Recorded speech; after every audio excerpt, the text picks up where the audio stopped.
النهاردة هنعمل مع بعض المعمول بالتمر بالطريقة السعودية، والوصفة دي هتعجبكم قوي لأن هي أحلى من الجاهزة وبدون أي مواد حافظة. أول حاجة معايا هنا نص كيلو من الدقيق، وبستخدم هنا يا إما دقيق كحك وبسكوت يا إما دقيق متعدد الأغراض، لكن دقيق المخبوزات مش هينفع معايا في الوصفة دي لأن هينشف المعمول معايا، وذرة ملح ومعلقة صغيرة بيكنج باودر ومعلقة صغيرة حبهان مطحون، وهخلط المكونات الجافة مع بعضها. ومعايا كوباية زبدة بدرجة حرارة الغرفة يعني 200 جرام، وتلت كوباية سمنة 75 جرام، ونص كوباية سكر بودر 100 جرام، ونضربهم بالمضرب لحد ما السكر يدوب مع الزبدة ويكون القوام كريمي. نضيف البيضة وعليها الفانيليا ونستمر في الضرب لحد ما اللون يفتح معايا. أوقف الضرب وأضيف المكونات الجافة وأعجنها بإيدي. أفضل أعجن لحد ما أوصل للقوام الطري الحلو ده، بس أنا هنا لاحظت إن هي عايزة تطرى شوية فحطيت لها معلقة سمنة زيادة وعجنتها، وأغطيها وأسيبها ترتاح لحد ما أجهز حشوة التمر بتاعتي.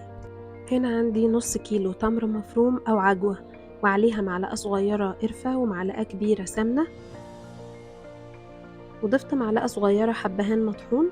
وهنا في ملاحظة، أنا بضيف معلقتين مية للعجوة علشان تطلع طرية معايا بعد السوا في الفرن، وأعجنها كويس وأشكلها كور صغيرة بالشكل ده.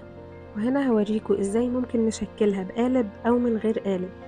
أول حاجة برقق العجينة كده خالص وأحط جواها كورة من التمر المفروم بتاعي. كل ما العجينة تبقى رقيقة والحشوة كتيرة تبقى أحلى. هنا كده بحطها في راحة إيدي واضغط عليها واجيب سكينة مش حامية وانقشها من الاطراف بالشكل الجميل ده. ونجرب واحدة كمان بالقالب بتاعي. ارقق العجينة واحط كرة العجوة واحطها في القالب.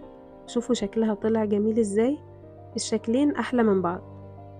هعمل كده لحد ما اخلص الكمية بتاعتي وادخلها الفرن على درجة حرارة 180 لمدة 20 دقيقة في الرف اللي في النص. بعد تلت ساعة هفتح وأشوف لونها من تحت. شوفوا هنا لونها ذهبي وجميل ازاي من تحت كده. خلاص هي كده استوت معايا، وهفتح عليها الشواية علشان تاخد اللون الذهبي من فوق. بس طبعا هاخد بالي من الشواية علشان ما تحرقهاش معايا، دقيقة أو دقيقتين بالكتير. هرصها في طبق التقديم، والكمية دي عملت معايا تقريبا كيلو ونص بعد السوا. هقدمها مع القهوة السعودي. هجرب أفتح معاكم واحدة. شوفوا شكلها طري ازاي ومقرمشة من بره ومتحمصة وجميلة جدا. أتمنى إن الفيديو عجبكم، وجربوا الوصفة دي وقولولي رأيكم فيها ايه، وما تنسوش تشتركوا في القناة ولايك وشير. كان معاكم ندى جمال.